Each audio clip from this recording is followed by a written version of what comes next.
Oh, no, no, no. Why did Iran produce enriched uranium at 60%? Because we had a nuclear deal and we made significant concessions. The United States, under Obama, cheated us. And then under Trump, they exited the deal. And then the Europeans and the British, instead of compensating, they obeyed Trump. And so the Iranians waited 2 full years as the West was. Hey, welcome back, everybody. So today we're looking at something that I think a lot of people need to hear. Because the way this whole Iran situation gets covered in mainstream media and the way it actually plays out behind the scenes are two very different things. We got a speaker here laying out some points that the Western press really doesn't want to touch. So stick with me all the way to the end because I got my own take on this and I think it's going to make you see this whole thing differently. Let's get into it. Look, the Americans know that Iran is not pursuing a nuclear weapon. The Americans know that Iran was never pursuing a nuclear weapon. Joe Kent said that in his resignation letter. Tulsi Gabbard said it under oath. The IAEA knows that. The nuclear program, human rights, terrorism, all of these are about Israel. The West supports ethno-supremacism in Palestine. Iran opposes to it. So Iran has been antagonized for decades. That's the real story. Joe Kent, in his resignation letter, said specifically that Iran is not pursuing a nuclear weapon. Western media won't report that, for the most part. He said Iran is not a threat to the United States. So why was there a war? But isn't it because your enriched uranium got to 60%? You know, which is way in excess of what you need for a civilian program and is quite close to weapons grade. Obviously, that was going to raise suspicion. Oh, no, no, no. Why did Iran produce enriched uranium at 60%? Because we had a nuclear deal and we made significant concessions. The United States, under Obama, cheated us. And then under Trump, they exited the deal. And then the Europeans and the British, instead of compensating, they obeyed Trump. And so the Iranians waited 2 full years as the West was violating all of their commitments. And then after 2 years, the Iranians resumed their program. And they enriched uranium to 60% as leverage to put pressure on them. They know that. We know that. Everyone who's been following the case knows that. But this is not about the nuclear program. This is all about supporting this genocidal regime in Palestine. So do you think we are going to see progress? I mean, you're sounding quite hopeful that there is a lot of agreement.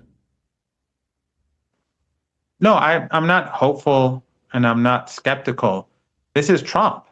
And I don't think anyone has an answer. The Trump regime is completely unreliable. He'll say one thing today and say something else tomorrow. He'll say one thing in the morning and say something else in the afternoon. He'll say one thing in one sentence and the next sentence he'll say something else. So we don't know.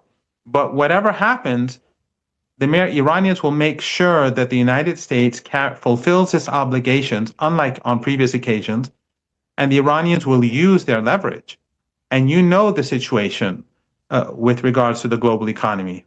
The Iranians are not going to allow the Americans to sign a deal and to try to undermine Iran by cheating the country. That's not going to happen this time. And can you just give us an insight into that? I mean, because you were at the talks in Pakistan, weren't you? I mean, give me a sense of sort of how difficult it is to negotiate with the Americans from what you saw. The Americans are not in charge. The Zionist lobby, the Israeli regime, Netanyahu, these are the ones who are in charge. They're the ones who are controlling the fate of the West. Why do you have serious economic problems in the UK today? It's because of this war. Who imposed this war on Iran? The United States. Who made the decision? Joe Kent, in his resignation letter, the former head of counterterrorism, a Trump appointee, said that in the resignation letter, people can look it up, the Zionist lobby and the Israeli regime.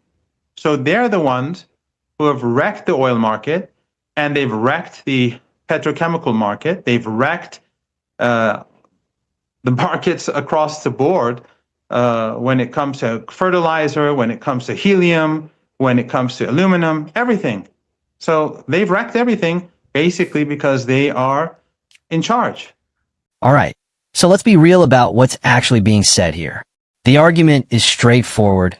Iran is not building a nuclear weapon, and the people at the top of the American government know that. This isn't some fringe conspiracy theory. Joe Kent, a man who was appointed by Trump himself, wrote it in his resignation letter. Tulsi Gabbard said it under oath. These are not outsiders. These are people who are inside the system, and they're telling you plainly that the nuclear threat narrative doesn't hold up. Now, when you bring up the 60% enrichment, which, yes, sounds alarming on the surface, the context matters enormously. Iran had a deal. They held up their end. The Americans walked away under Trump. The Europeans didn't step in to fill the gap like they were supposed to, and Iran waited 2 full years before doing anything about it. 2 years. And when they finally did respond, they enriched uranium to 60%, not because they were building a bomb, but because they needed something to bring the other side back to the table. That's how negotiations work when the other side keeps breaking its word. And here's the bigger picture that keeps getting buried. This isn't fundamentally about uranium percentages or centrifuges. The friction between Iran and the West goes back to one thing. Iran refuses to accept what's happening in Palestine, and the West refuses to stop supporting it. That's the fault line. Everything else, the sanctions, the threats, the media framing, is built around that core disagreement. As for these new talks, nobody should be walking in with blind confidence. When one side of the table has a track record of agreeing to something in the morning and reversing it by the afternoon, you don't sign anything without ironclad guarantees. And for what's being said, Iran understands that this time around, words on paper are not enough. What this all comes down to is that the story you're being sold and the story that's actually happening are not the same story. And the question you have to ask yourself is, who benefits from keeping them separate? Drop your thoughts in the comments. I want to know where you stand on this.